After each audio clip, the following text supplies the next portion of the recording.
नमस्कार, बालाघाट न्यूज़ देख रहे हैं आप। मैं हूं यमलेश वंजारी।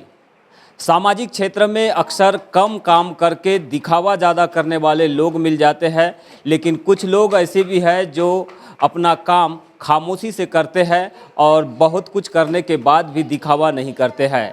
इन्हीं में से एक नाम है रजेगांव क्षेत्र के युवा समाज सेवी हितेश अजीत का, जो कि इस समय लगातार ज़िले में समाज सेवा के क्षेत्र से जुड़कर विभिन्न प्रकार के कार्य कर रहे हैं। उन्होंने ज़िले में लगभग 4 आंगनवाड़ी केंद्रों में अब तक बिजली के कार्यों को बिजली के सुधार कार्य सहित वहां पर अपने व्यक्तिगत तौर पर बिजली कनेक्शन भी लिए हैं और साथ में वहां पढ़ने वाले मासूम बच्चों को समय समय पर कापी, किताब, पेन और अन्य पाठ्य सामग्रियों के माध्यम से मदद कर रहे हैं। ऐसे ही युवा समाज से भी इस समय हमारे साथ देवगांव के आंगनवाड़ी केंद्र में मौजूद है। इनसे हम चर्चा करते हैं, समझते हैं कि किस तरह की उन्होंने प्रेरणा ली और अब तक उन्होंने जो कार्य सामाजिक दायित्व के तौर पर निभाया है उससे वो आगे और क्या कुछ करना चाहेंगे और इस कार्य से उन्हें कितनी कुछ प्रेरणा मिलती है।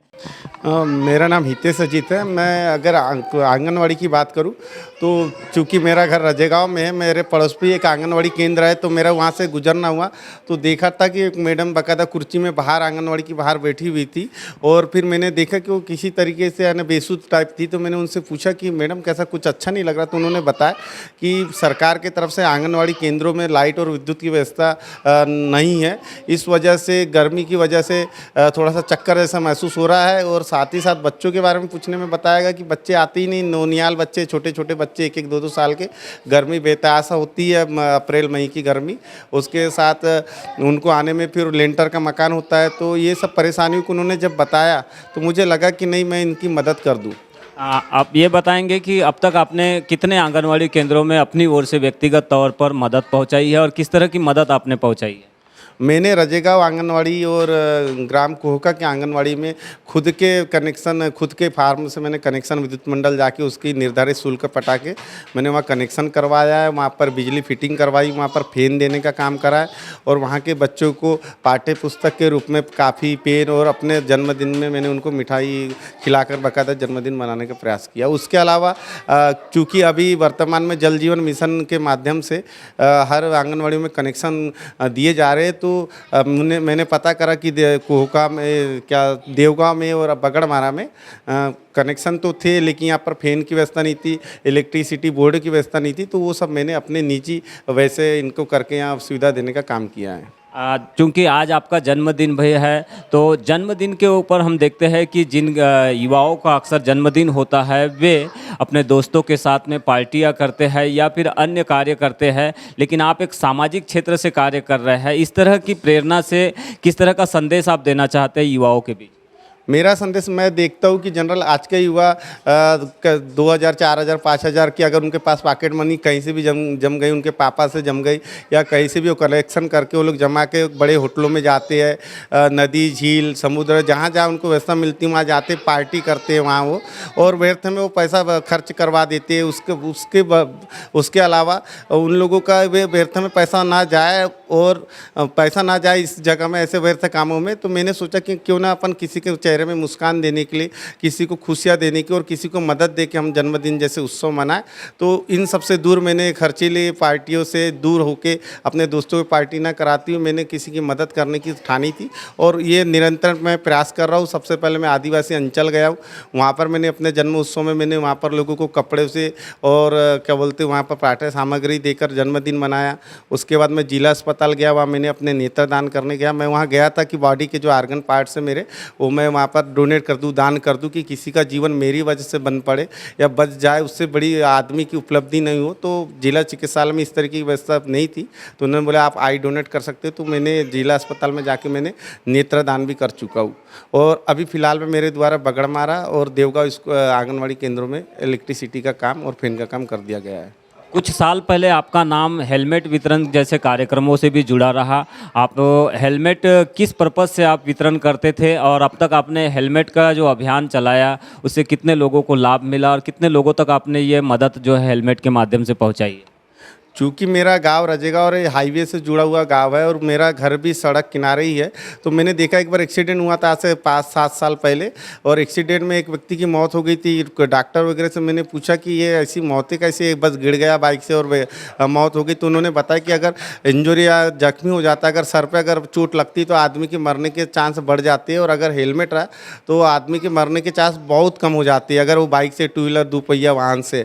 तो उसी समय से सोचा कि यार हम लोग जब किसी की शादी विवाह जन्मोत्सव में जाते हैं तो बड़े बड़े महंगे गिफ्ट देते हैं अपनी हैसियत के अनुसार, तो क्यों ना अपन अगर कुछ पैसे और ज़्यादा बढ़ाकर किसी को हेलमेट जैसी उपयोगी चीज़ दे दे, और अगर वो उपयोगी चीज़ दे दे और उसका जीवन बच जाए तो इससे बड़ी क्या उपलब्धि होगी। इसी सोच के साथ 7 साल पहले मैंने अपने एक मित्र डुलेस और असोले के शादी विवाह में मैंने उनको हेलमेट दिया, और उस चीज़ को जो शुरू करके चला तो अभी तक मैंने कम से कम लगभग 100 हेलमेट लोगों के बीच में जन्म उत्सव में, शादी उत्सव में मैंने बांटने का काम किया। लोगों से भी मैंने अपील की कि आप भी बाकायदा अपने अच्छे उत्सव में, अच्छे कार्यक्रमों में जब भी आपका खुशियों का पल आता है तो आप इस तरीके की मदद करें। तो जिले भर से कई जगह से बड़े अच्छे रिस्पांस आए, लोगों ने लांजी से लेके बालागढ़, वाराणसी, कई सारे लोगों ने हेलमेट देने का काम शुरू किया है, जो बड़ा सुखद है।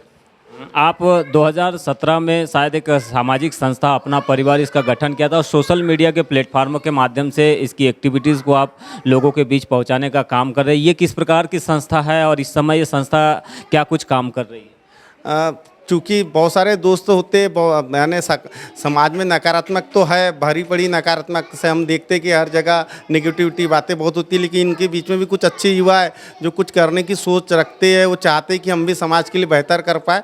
तो ऐसे सोच वाले कुछ युवाओं को मैंने अपने जिले भर से जोड़ने का काम करा, जिसमें बालाघाट, हट्टा, लांजी, किन्नापुर के, और उन दोस्तों के साथ हम लोगों ने सोची कि नहीं, हम लोग सब लोग कलेक्शन करेंगे, और जब भी समय मिलेगा, जहाँ भी समय मिलेगा और हमको हमारी ज़रूरत जहाँ समाज को होगी, शासन प्रशासन को होगी, हम उनकी मदद करेंगे। तो हम एग्जाम्पल के तौर में मैं बताना चाहूँगा, जैसे चुनाव आता है तो हम बाकायदा मतदाता जागरूकता अभियान चलाते हैं, जिसके माध्यम से मतदाताओं को बोलते हैं कि आप अच्छे प्रत्याशी का चुनाव करें, अच्छे व्यक्ति को वोट करें। फिर हमें पता चलता है कि राह पर, सड़क में बाकायदा सड़क तो बना दी गई ठेकेदार के द्वारा, लेकिन वहाँ बोर्ड नहीं लगाए गए, संकेतक चिन्ह नहीं लगाए गए, जिससे दुर्घटना होती तो हम वहाँ संकेतक बोर्ड लगवा देते। पुल पुलिया हमको दिखता है कि यहाँ पर डैमेज है तो उसको सुधारने का काम हमारे द्वारा किया जाता है। आदिवासी अंचलों में समय समय में हम लोग वहाँ पर जाके अनाज मुहैया कराते, और उनकी बातें शासन तक पहुँचाने का काम हम लोग भी करते हैं अपना परिवार ग्रुप के माध्यम से। और जहाँ जैसी स्थिति मिल जाए, साल भर अपने परिवार की एक्टिविटी चालू रहती है, और जिसमें जहाँ भी जिसको भी लगा कि हमको ये ज़रूरत की चीज़ करना चाहिए, जैसे हम लोग अपना परिवार के माध्यम से हम लोगों ने ब्लड डोनेट कैंप करवाते हैं जगह जगह। हमने इससे पहले रजेगांव, हट्टा, किरनापुर, लांजी, भानेगांव, मोजरी, अनेकों जगह में हमने रक्तदान डोनेट, कलेक्टर साहब के निवेदन पर, कलेक्टर साहब के अनुरोध पर हमने बाकायदा ब्लड डोनेट कैंप भी लगवाया है। और सैनिकों को सच्ची श्रद्धांजलि देने हमने किरनापुर क्षेत्र के लगभग सेना के जवान जो होते उनका सम्मान हमने बाकायदा माननीय अतिथियों के हस्ते, लांजी बेल्ट में जितने भी सेना के जवान हैं उनका भी हमने वहाँ के स्थानीय जनप्रतिनिधियों के माध्यम से उनका सम्मान देने का काम किया है। और जहाँ जैसी हमें आवश्यकता महसूस होती कि हमें करना चाहिए लोगों की मदद, यहाँ हम इस माध्यम से किसकी मदद कर सकते हैं। कोरोना में जैसे हमारे टीम के लोगों ने बॉर्डर से लाखों लोग जा रहे थे, तो हमारी टीम की वहाँ लगातार लगे रहे 24 घंटे, और यथासंभव मदद करने का भी काम हमने अपना परिवार के माध्यम से बाकायदा राहगीरों को करने की कोशिश की। आज का जो युवा है सामाजिक दायित्व के क्षेत्र से काफ़ी दूर जाता हुआ दिखाई दे रहा है, भटकता हुआ नज़र आ रहा है। ऐसे में युवाओं को मोटिवेट करने के लिए भी आप कोई अभियान चला रहे हैं, किस तरह का ये अभियान है? नहीं, हमारा प्रयास रहता है, हम स्कूलों में जाते हैं, मैं अपील करता हूँ, बड़े बड़े अफसरों को बुलाता हूँ, भारतीय सेना के लेफ्टिनेंट, कैप्टन, और विदेश में जो सेवा दे रहे हैं, ड्यूटी कर रहे हैं, जो भारत के निवासी, यहाँ के मातृभूमि में जन्मे लोग हैं, और बड़े अफसर हैं जिसको हम लोग आइकान मानते हैं अपना, जिनको सुनना पसंद करते, इन लोगों को बुला के हम उनके माध्यम से युवाओं को मोटिवेट करने की कोशिश करते हैं, उन्हें गाइड करने की कोशिश करते हैं कि आपके पास अगर कुछ देने लायक है समाज को तो आप दें, और सही दिशा पे काम करना शुरू करें, अच्छा काम करें, जिससे आपका, आपके समाज का और देश का भला हो। तो ये थे युवा समाज सेवी हितेश अजीत। इनका कहना है कि क्रिटिसाइज करने के लिए तो हर कोई आगे आ जाता है, लेकिन युवाओं को आज एप्रिसिएट करने की ज़रूरत है, उन्हें मोटिवेट करने की ज़रूरत है, और इसी दिशा में वे समाज सेवा से जुड़कर लगातार युवाओं के साथ ऐसे गरीब बच्चे जिन्हें वाकई में ज़रूरत है किताब, कापी या अन्य पाठ्य सामग्री की, उन्हें मुहैया कराकर ये समाज सेवा का कार्य कर रहे हैं। इस वक्त हम मौजूद है देवगांव के एक आंगनवाड़ी केंद्र पे, जहाँ पर अभी अभी हितेश अजीत ने अपने जन्मदिन के अवसर पर यहाँ के बच्चों को कुछ कॉपी और पाठ्य पुस्तक से रिलेटेड सामग्री जो है वितरण की। वहाँ की आंगनवाड़ी जो कार्यकर्ता है मैडम है, उनसे हम अब चर्चा करते हैं कि सेवा से उन्हें क्या कुछ सीख मिलती है। बताएंगे मैडम। आंगनबाड़ी केंद्र चालू हुआ है तब से यहाँ पर पंखे की कोई व्यवस्था नहीं थी और हम लोग गर्मी से बहुत ज़्यादा परेशान थे।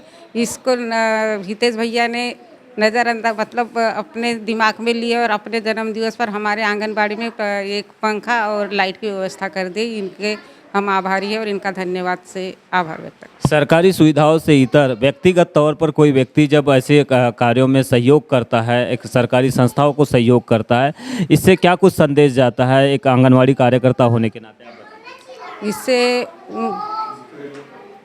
दूसरे लोग भी इससे सीखते हैं और वो भी ऐसा करने की सोचते हैं ताकि उनका भी नाम सामने आए। क्या नाम आपका? श्रीमती निर्मला गोंदुड़े।